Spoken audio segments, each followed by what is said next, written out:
মাসিক ধর্ম প্রতিটি নারীর জীবনে প্রতি মাসেই আসে এবং মাসিক চলাকালীন তাকে অত্যন্ত অসহনীয় যন্ত্রণা সহ্য করতে হয়। কিন্তু আপনি কি কখনো ভেবেছেন কেন শুধুমাত্র নারীদেরই মাসিক ধর্ম হয়? এবং মাসিকের সময় এমন কোনো কাজ আছে যা ভুল করেও করা উচিত নয়, না হলে ভয়ঙ্কর পাপ লাগে এবং সেই কারণে নরকে কঠোর শাস্তি ভোগ করতে হয়? তাহলে বন্ধুরা, আজকের এই ভিডিওতে আমরা আপনাদের জানাবো কেন নারীদের মাসিক ধর্ম হয় এবং মাসিক চলাকালীন কোনো কাজ একেবারেই করা উচিত নয়। এছাড়াও ভগবান শিব শঙ্কর এই বিষয়ে কি বলেছেন সেটাও জানব। তো আর দেরি না করে শুরু করা যাক আজকের ভিডিও। প্রিয় দর্শকবৃন্দ, এক সময়ের কথা, মাতা পার্বতী পৃথিবীলোকে ভ্রমণ করছিলেন। তখন তিনি দেখলেন এক নারী মাসিক ধর্মের যন্ত্রণায় খুব কষ্ট পাচ্ছেন এবং জোরে জোরে কাঁদছেন। মাতা পার্বতীর দৃষ্টি সেই নারীর উপর পড়ল। তিনি তাকে জিজ্ঞাসা করলেন, তুমি এত কষ্ট পাচ্ছ কেন? নারীটি বলল, মাসিক ধর্মের কারণে আমি অত্যন্ত যন্ত্রণায় আছি। এই যন্ত্রণা অসহনীয়, আমি কিভাবে আপনাকে তা বোঝাব? সেই নারীর কথা শুনে মাতা পার্বতী নিজের মনে ভাবতে লাগলেন, আমরা নারীরা মাসিক ধর্মের সময় এত বেশি যন্ত্রণা সহ্য করতে হয় কেন?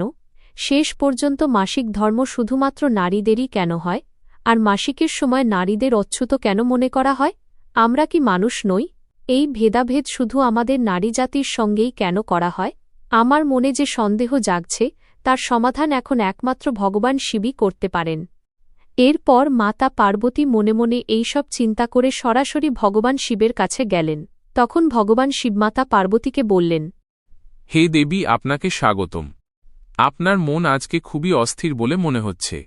তখন মাতা পার্বতী বললেন, হে প্রভু, আজ আমার মনে একটি প্রশ্ন জেগেছে। আমি চাই আপনি আমার সেই প্রশ্নের উত্তর দিয়ে আমাকে সন্তুষ্ট করুন। ভগবান শিব বললেন, হে দেবী, আপনার মনে যে কোনো প্রশ্ন বা সন্দেহ থাকুক আমাকে বলুন। আমি আপনার প্রশ্নের উত্তর দিয়ে আপনাকে সন্তুষ্ট করার চেষ্টা করব। মাতা পার্বতী বললেন, প্রভু, আমার প্রশ্ন হল, শুধুমাত্র নারীদেরই প্রতি মাসে মাসিক ধর্ম কেন হয়? কেন তাদের এত অসহনীয় যন্ত্রণা সহ্য করতে হয়? আর সত্যিই কি মাসিকের সময় নারী অচ্যুত হয়ে যায় এবং মাসিক চলাকালীন কোনো কাজ করা উচিত নয়, নইলে মহাপাপ লাগে? তখন ভগবান শিব বললেন, হে দেবী, এর পেছনে প্রাচীনকালে নারীদের প্রাপ্ত একটি অভিশাপ রয়েছে। সেই অভিশাপের কারণেই নারীদের মাসিক ধর্ম হয়। এ কথা শুনে বিস্মিত হয়ে মাতা পার্বতী বললেন, আমি সেই বিষয়ে বিস্তারিত জানতে চাই। তখন মৃদু হাসি দিয়ে ভগবান শিব বললেন, এর উত্তর আমি আপনাকে একটি প্রাচীন কাহিনীর মাধ্যমে দেব। আর যদি আপনি এই কাহিনী মনোযোগ দিয়ে শেষ পর্যন্ত শোনেন, তাহলে আপনার প্রশ্নের উত্তর পেয়ে যাবেন। উৎসুক হয়ে মাতা পার্বতী বললেন, আপনি কাহিনী শোনান, আমি মন দিয়ে শেষ পর্যন্ত শুনব। ভগবান শিব বললেন, প্রাচীন কালের কথা। বিদ্যানগর নামে এক নগরে সুধর্মা নামের এক অনাথ ব্রাহ্মণ বাস করত। তার বাবা মা এক নদীর প্রবাহে ডুবে মারা গিয়েছিলেন। এরপর সুধর্মা একাই গুরুকুলে দীক্ষা গ্রহণ করে। জীবনে সে সমস্ত বেদ ও শাস্ত্রের জ্ঞান অর্জন করেছিল। সে ছিল সংযমী, অত্যন্ত বুদ্ধিমান এবং ধর্মের পথে চলা এক শ্রেষ্ঠ ব্রাহ্মণ।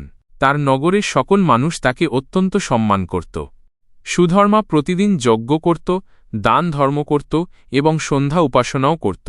তার স্ত্রীর নাম ছিল সত্যভামা। তার স্ত্রীও তার মতোই অত্যন্ত চরিত্রবান, গুণবতী এবং পতিব্রতা ধর্ম পালনকারী নারী ছিলেন। একদিন সুধর্মা তার বাড়িতে ভগবান সত্যনারায়ণের পূজার আয়োজন করলেন এবং সকল ব্রাহ্মণ ও নগরবাসীদের ভোজের জন্য নিমন্ত্রণ জানালেন। তার স্ত্রী বাড়িতে প্রীতিভোজের জন্য নানান প্রকারের ভোজন প্রস্তুত করেছিলেন। যখন সকল ব্রাহ্মণ এসে পৌঁছালেন, তখন পূজা শুরু হল। পূজা শেষ হওয়ার পর সুধর্মা সকল ব্রাহ্মণের পা ধুয়ে দিলেন এবং খুবই স্নেহভরে তাদের বসিয়ে ভোজন করালেন। সকল ব্রাহ্মণ ভোজন শেষ করলে তিনি তাদের বস্ত্রাদি দান করে বিদায় জানালেন। তারপর নগরবাসীদেরও ভোজন করালেন এবং তাদেরও বস্ত্রাদি দান করে বিদায় দিলেন। সবাই ভোজন করে চলে যাওয়ার পর সুধর্মা বাড়ির বাইরে এলেন। বাইরে এসে তিনি দেখলেন তার বাড়ির সামনে একটি কুকুর এবং একটি শূকর পরস্পর কথা বলছে। সুধর্মা যখন কুকুর ও শূকরের কথা শুনলেন, তখন তিনি অত্যন্ত আশ্চর্য হয়ে গেলেন। কারণ সেই কুকুর ও শূকর আর কেউ নয়, তারই বাবা মা, যারা পূর্বজন্মের পাপকর্মের কারণে এই জন্মে কুকুর ও শূকর রূপে জন্ম নিয়েছেন। এ কথা জেনে সুধর্মা মনে মনে ভাবলেন, আরে, এ তো আমারই বাবা মা, যারা আমার বাড়ির সামনে পশুরূপে এসেছে।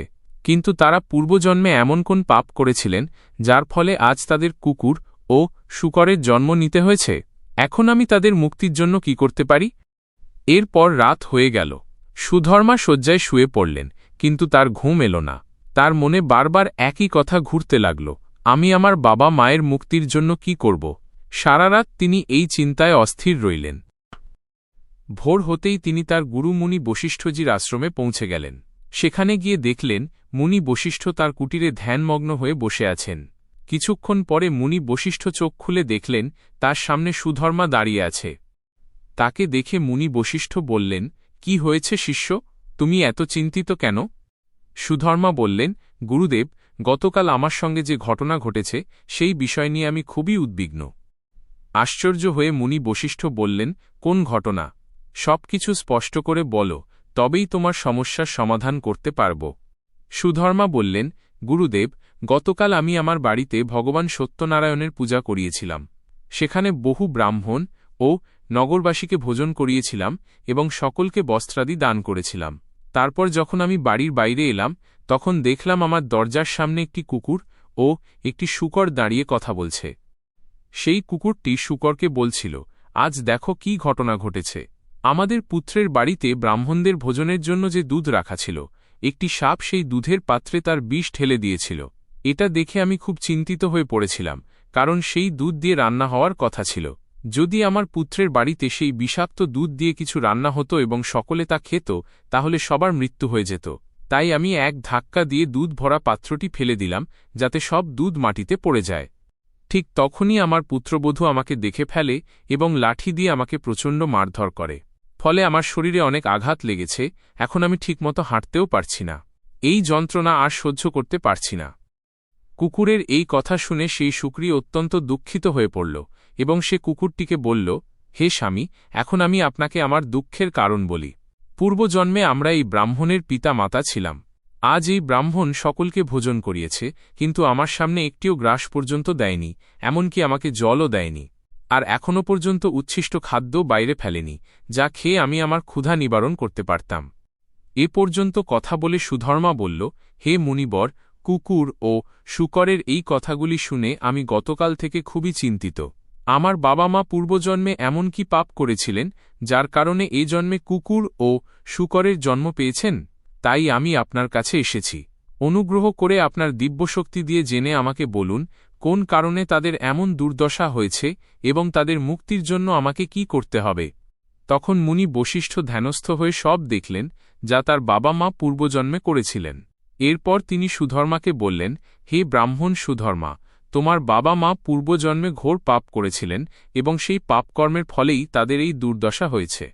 সুধর্মা বলল, হে গুরুদেব, কোন পাপের কারণে আমার বাবা মায়ের এই অবস্থা হয়েছে? অনুগ্রহ করে বিস্তারিত বলুন।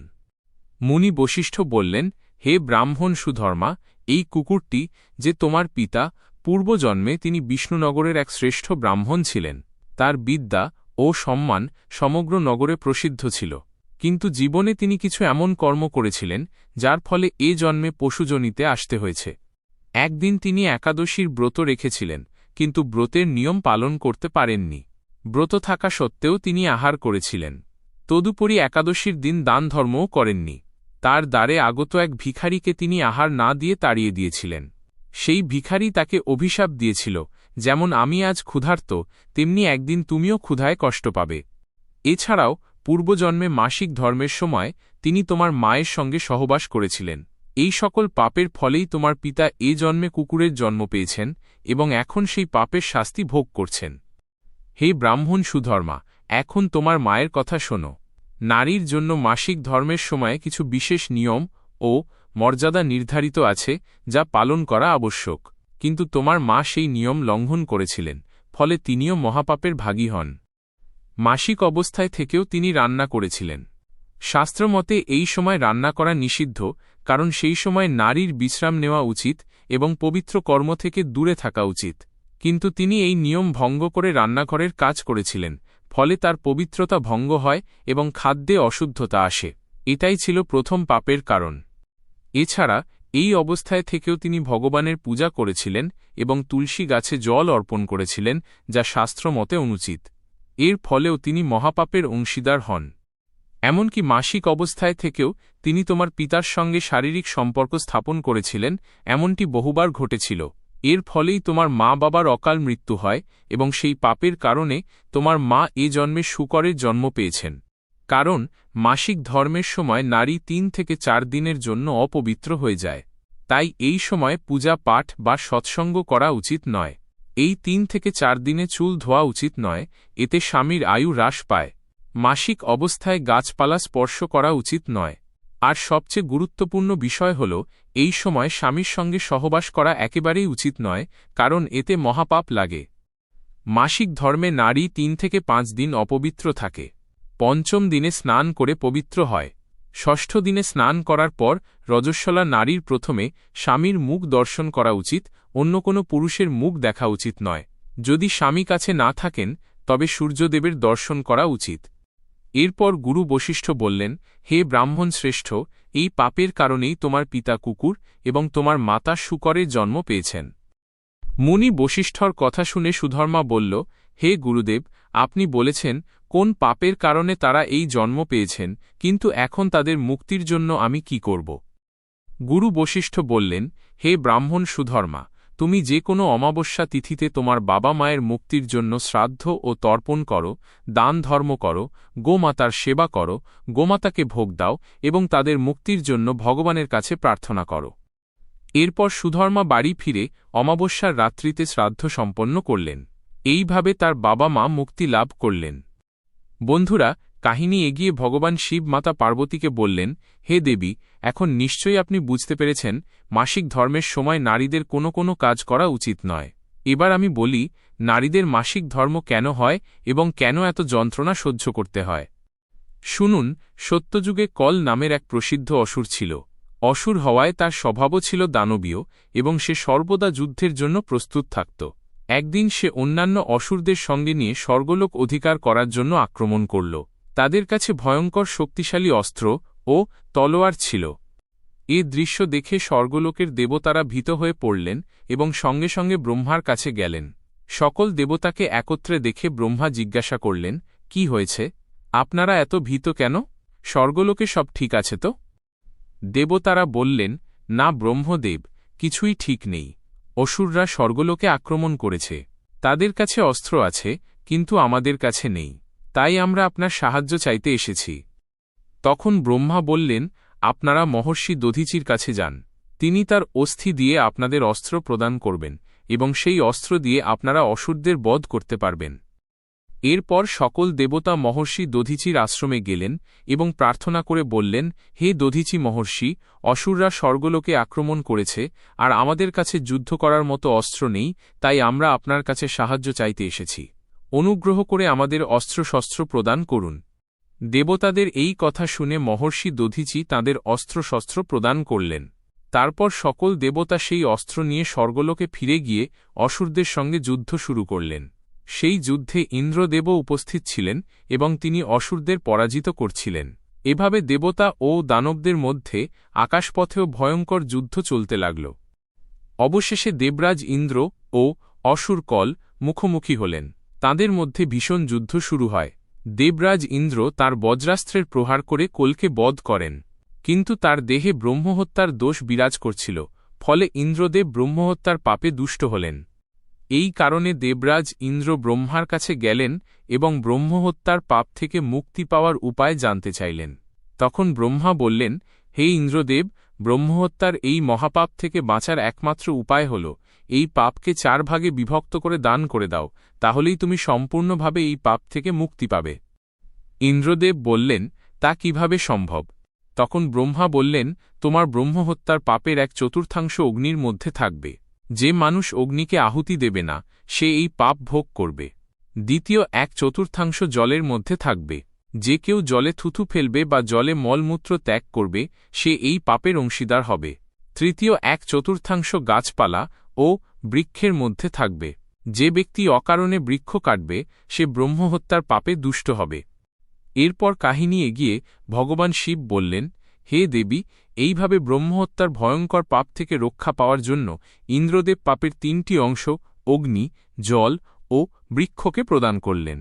আর চতুর্থ অংশটি নারীরা গ্রহণ করেছিলেন। সেই কারণেই আজ নারীদের মাসিক ধর্ম হয় এবং তাদের এত যন্ত্রণা সহ্য করতে হয়।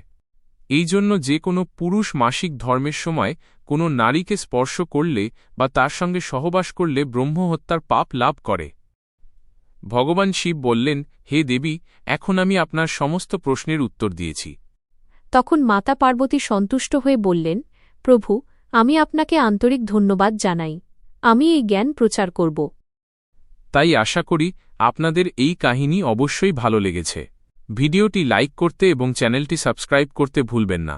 আর কমেন্টে অবশ্যই লিখবেন, হর হর মহাদেব, জয় মা দুর্গা অন্নপূর্ণা। আপনার অনুরোধ অনুযায়ী